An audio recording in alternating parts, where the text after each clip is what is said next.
ইসরায়েলের 2 যুদ্ধবিমান, নারী পাইলট আটক। নেতানিয়াহু ও পেজেশকিয়ানকে ফোন করে মধ্যস্থতার প্রস্তাব পুতিনের। সংলাপ নয়, নাটক, সরকারের উদ্যোগে প্রতারণার অভিযোগ। প্রধানমন্ত্রী বাবুর্চি মোশাররফের আলোচিত উত্থান, রান্নাঘর থেকে সরাসরি কোটিপতি। এতক্ষণ শুনছিলেন সংবাদ শিরোনাম, এবারে বিস্তারিত। মধ্যপ্রাচ্যে চলমান উত্তেজনার মধ্যে ইরান ও ইসরায়েলের পাল্টাপাল্টি হামলায় নতুন মোড় নিয়েছে পরিস্থিতি। ইরানের হামলায় ইসরায়েলের 2টি যুদ্ধবিমান ভূপতিত হয়েছে বলে দাবি করেছে দেশটির আধা সরকারি সংবাদ সংস্থা মেহের নিউজ। তাসনিম নিউজের বরাতে জানা গেছে, ভূপতিত যুদ্ধবিমানগুলোর একটির নারী পাইলটকে আটক করা হয়েছে।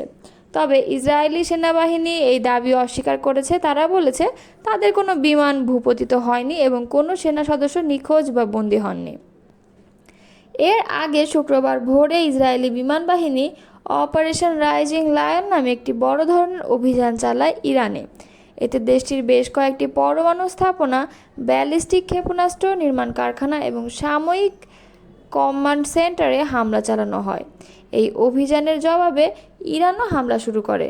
পাল্টা আক্রমণে শতাধিক ব্যালিস্টিক ক্ষেপণাস্ত্র ছোড়ে তারা, যার কিছু ইসরায়েলের বিভিন্ন অঞ্চলে আঘাত হানে। টাইমস অফ ইসরায়েলকে দেওয়া এক সাক্ষাৎকারে ইসরায়েলের এক নিরাপত্তা কর্মকর্তা বলেন, ইরানে মোসাদ এজেন্টরা গোপনে একটি ড্রোন ঘাঁটি স্থাপন করেছিলেন। সেখানে পরিচালিত হয় এই হামলা। এতে ইরানের বিমান প্রতিরক্ষা ব্যবস্থার একটি বড় অংশ ধ্বংস হয়ে যায় বলে দাবি করা হয়। ইসরায়েলের হামলায় ইরানে এখন পর্যন্ত অন্তত 78 জন নিহত এবং 329 জন আহত হয়েছেন। দেশটির রেভলিউশনারি গার্ড পরিচালিত সংবাদ মাধ্যমগুলোর তথ্য অনুযায়ী বাস্তব হতাহতের সংখ্যা আরও বেশি হতে পারে। সৌদি আরব, তুরস্ক সহ বেশ কয়েকটি দেশ ইতোমধ্যে এ সংঘাত নিয়ে উদ্বেগ প্রকাশ করেছে। পরিস্থিতি দ্রুত নিয়ন্ত্রণে না এলে তা পুরো অঞ্চলের জন্য ভয়াবহ বিপর্যয় ডেকে আনতে পারে বলে আশঙ্কা করছেন বিশ্লেষকরা। ইরানের প্রেসিডেন্ট মাসুদ পেজেশকিয়ান এবং ইসরায়েলের প্রধানমন্ত্রী বেঞ্জামিন নেতানিয়াহুর সঙ্গে টেলিফোনে কথা বলেছেন রাশিয়ার president Vladimir Putin. Iran Israel যুদ্ধ থামাতে মধ্যস্থতা করার প্রস্তাবও দিয়েছেন তিনি। শুক্রবার পেজেশকিয়ান ও নেতানিয়াহুকে পুতিন টেলিফোন করেছিলেন বলে এক বিবৃতিতে জানিয়েছে রাশিয়ার প্রেসিডেন্টের কার্যালয় ক্রেমলিন। বিবৃতিতে বলা হয়েছে, আজ শুক্রবার প্রেসিডেন্ট পুতিন ইরানের প্রেসিডেন্ট মাসুদ পেজেশকিয়ানকে টেলিফোন করেছিলেন। টেলিফোনে তিনি ইরানে ইসরায়েলের হামলায় নিহতদের পরিবারের স্বজনদের প্রতি আন্তরিক শোক জানিয়েছেন। ইরানের প্রেসিডেন্টকে তিনি বলেছেন, ইসরায়েলের এই হামলা জাতিসংঘের সনদ এবং আন্তর্জাতিক আইন বিরোধী।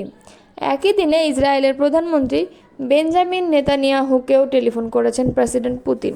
মধ্যপ্রাচ্য অঞ্চলে উত্তেজনা আরও না বাড়াতে ইসরায়েলের প্রধানমন্ত্রীকে আহ্বান জানিয়েছেন তিনি। ইসরায়েল এবং ইরানের মধ্যে যে উত্তেজনা শুরু হয়েছে তা থামানোর জন্য মধ্যস্থতাকারী দেশ হিসেবে রাশিয়ার নাম প্রস্তাব করেছে প্রেসিডেন্ট পুতিন। তিনি বলেন, পরমাণু প্রকল্প ও অন্যান্য যেসব ইস্যু নিয়ে দুই দেশের মধ্যে দ্বন্দ্ব চলছে সেসব আলোচনা ও কূটনৈতিক পন্থা সমাধান করা সম্ভব। গত 13 জুন শুক্রবার ভোর 4টার দিকে ইরানের রাজধানী তেহরান সহ অন্তত 8টি শহরে বড় ধরনের বিমান হামলা করে ইসরায়েলের বিমান বাহিনী। এতে নিহত হয়েছেন অন্তত 78 জন এবং আহত হয়েছেন প্রায় 300 জন। এছাড়া ইরানের সেনাপ্রধান মোহাম্মদ বাঘেরি সহ সামরিক বাহিনীর বেশ কয়েকজন কর্মকর্তাও নিহত হয়েছেন। ইরানের পরমাণু প্রকল্প ও সামরিক বাহিনীর স্থাপনাগুলোকে লক্ষ্য করে এই হামলা চালানো হয়েছিল বলে বার্তা সংস্থা এপি জানিয়েছে। হামলায় ইরানের অন্তত 100টি স্থাপনার ক্ষয়ক্ষতি হয়েছে। ইরানের প্রতিরক্ষা বাহিনী এর সামরিক অভিযানের নাম দিয়েছে দ্য রাইজিং লায়ন। অতর্কিত হামলার পর শুক্রবার রাতে ইসরায়েলকে লক্ষ্য করে অপারেশন ট্রু প্রমিস 3 সেনা অভিযান শুরু করে ইরান। এতে 1 জন নিহত এবং 41 জন আহত হয়েছেন। আহতদের মধ্যে 2 জনের অবস্থা আশঙ্কাজনক। ইরানের পরমাণু স্থাপনা ধ্বংসের ব্যাপারে ইসরায়েল দৃঢ় প্রতিজ্ঞ উল্লেখ করে সিএনএনকে বলেন, আমাদের হিসেব বলছে আগামীকাল 4 থেকে 5 দিনের মধ্যে আমরা ইরানের পরমাণু প্রকল্প সম্পূর্ণ ধ্বংস করে ফেলতে পারব। মধ্যপ্রাচ্য ও বিশ্ববাসীর মঙ্গলের জন্য এটা আমাদের করতে হবে। অন্তর্বর্তী সরকারের প্রধান উপদেষ্টা অধ্যাপক ডক্টর মোহাম্মদ ইউনূস ও বিএনপির ভারপ্রাপ্ত চেয়ারম্যান তারেক রহমানের বৈঠককে গণ আকাঙ্ক্ষার পরিপন্থী বলে মন্তব্য করেছেন জাতীয় নাগরিক পার্টির মুখ্য সমন্বয়ক নাসির উদ্দিন পাটোয়ারী। তিনি বলেন, লন্ডনে বসে একটি রাজনৈতিক দলের সঙ্গে সরকারের বৈঠক দেশের মানুষের সঙ্গে প্রতারণা। শুক্রবার এক সংবাদ সম্মেলনে তিনি কথা বলেন। নাসির উদ্দিন পাটোয়ারী বলেন, শহীদদের রক্তের সঙ্গে বিশ্বাসঘাতকতা করে বিদেশে মিটিং বসানো কোনোভাবেই গ্রহণযোগ্য নয়। দেশের ভবিষ্যৎ নির্ধারণ হবে দেশের জনগণের মধ্যে দিয়ে, বিদেশি আলোচনায় নয়। তিনি বলেন, 1990 সালের গণঅভ্যুত্থানের পর যে সামাজিক চুক্তির আশা ছিল তা বাস্তবায়িত হয়নি। ফলে দেশের ভবিষ্যৎ নিয়ে আজ যে অনিশ্চয়তা, তা থেকে উত্তরণের নতুন জাতীয় সমঝোতা প্রয়োজন। তিনি বলেন, সরকার যদি বিচার, সংস্কার ও সংবিধান প্রণয়নের ক্ষেত্রে ব্যর্থ হয় তাহলে এনসিপির দ্বিতীয় গণঅভ্যুত্থানের পথে যেতে বাধ্য হবে। শুধু নির্বাচন আয়োজন করলেই হবে না, সঠিক বিচার ও সাংবিধানিক সংস্কার ছাড়া এর কোনো মূল্য নেই। নির্বাচন কমিশন সম্পর্কে তিনি বলেন, বর্তমান নির্বাচন কমিশন জনগণের আস্থার প্রতীক নয়, এটি একটি নির্দিষ্ট রাজনৈতিক শক্তির পক্ষে কাজ করছে।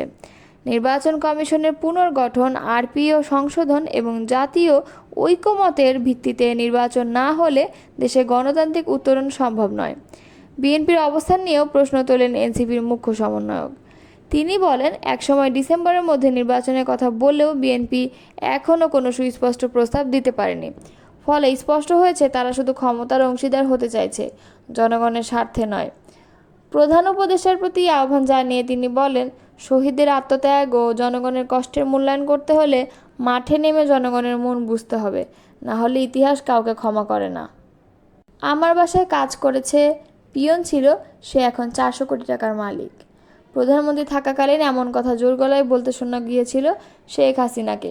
দীর্ঘ 16 বছরের শাসনামলে হাসিনার ছোঁয়ায় ভাগ্য বদল হয়েছে এমন অনেকেরই, যাদের মধ্যে আছেন তার বাবুর্চি মোশাররফ শেখও। নিত্য নতুন রান্না করে ভোজনরসিক হাসিনার মন জয় করে ফন্দি আটতেন এই বাবুর্চি। নিজ এলাকা ফরিদপুরের সালথা উপজেলায় খাদাতেন প্রভাব। অথচ দিনমজুর বাবার সন্তান মোহাম্মদ মোশাররফ শেখ নিজের নামটি ঠিকমতো লিখতে পারেন না। বাবার সম্পত্তির ভাগ পেয়েছেন মাত্র 5% জমি। 30 বছর আগে এক হোটেলের বাবুর্চি হিসাবে কাজ শুরু করেন। এর মাত্র 2 বছর পর ভাগ্যক্রমে সাবেক প্রধানমন্ত্রী শেখ হাসিনার বাসার বাবুর্চির কাজ পান। এরপর মোশাররফের ভাগ্যের চাকা ঘুরতে থাকে। জানা যায় 1996 সালে শেখ হাসিনার বাসায় বাবুর্চির চাকরি পান মোশাররফ। তিনি এখন কয়েক কোটি টাকা সম্পদের মালিক। গ্রামে ও শহরে রয়েছে তার বাড়ি-গাড়ি। অভিযোগ রয়েছে, আওয়ামী লীগ সরকারের আমলে নিজ গ্রামের প্রতিবেশী কৃষকের জমি দখলসহ সাধারণ মানুষকে নানাভাবে হয়রানি করেছে বাবুর্চি মোশাররফ। সালথার ভাওয়াল ইউনিয়নের বড় কামদিয়া গ্রামের কৃষক রহমান শেখের ছেলে মোশাররফ। তিনি 28 বছর হাসিনার বাসার বাবুর্চি ছিলেন। তবে 5 আগস্ট শেখ হাসিনা দেশ ছেড়ে পালিয়ে যাওয়ার পর গা ঢাকা দেন। সম্প্রতি তার বিরুদ্ধে জমি দখলের অভিযোগ দিয়েছে বড় কামদিয়া গ্রামের কৃষক মোহাম্মদ চান মিয়া ফকিরের ছেলে সাগর মিয়া। এরপর থেকে বেরিয়ে আসছে মোশাররফের নানা অপকর্ম, নিরীহ মানুষের উপর অত্যাচার, জুলুম ও সম্পদের তথ্য। চান মিয়া ফকিরের ভাতিজা সেন্টু ফকির বলেন, আমার চাচা একজন গরিব কৃষক। তার 42% জমি দখল করে পাকা ঘর নির্মাণ করেন মোশাররফ। ওই ঘরের চালের উপর একটি নৌকা তৈরি করে টানিয়ে রাখেন। তখন আমরা পুলিশ প্রশাসনের কাছে গিয়েও কোনো সমাধান পাইনি। জমি দখল নিয়ে মুখ খুললেই আমাদের মারধর করে এবং মামলা দিয়ে এলাকা ছাড়া করতেন মোশাররফ। হাসিনার বাবুর্চি হওয়ায় প্রভাব খাটিয়ে পুরো কামদিয়ায় সাধারণ মানুষের উপর জুলুম নির্যাতন চালিয়েছেন তিনি। সালথা থানার ভারপ্রাপ্ত কর্মকর্তা মোহাম্মদ আতাউর রহমান বলেন, জমি দখলের বিষয় নিয়ে মোশাররফের বিরুদ্ধে একটি অভিযোগ পেয়েছি, তদন্ত করে আইনগত ব্যবস্থা নেওয়া হবে।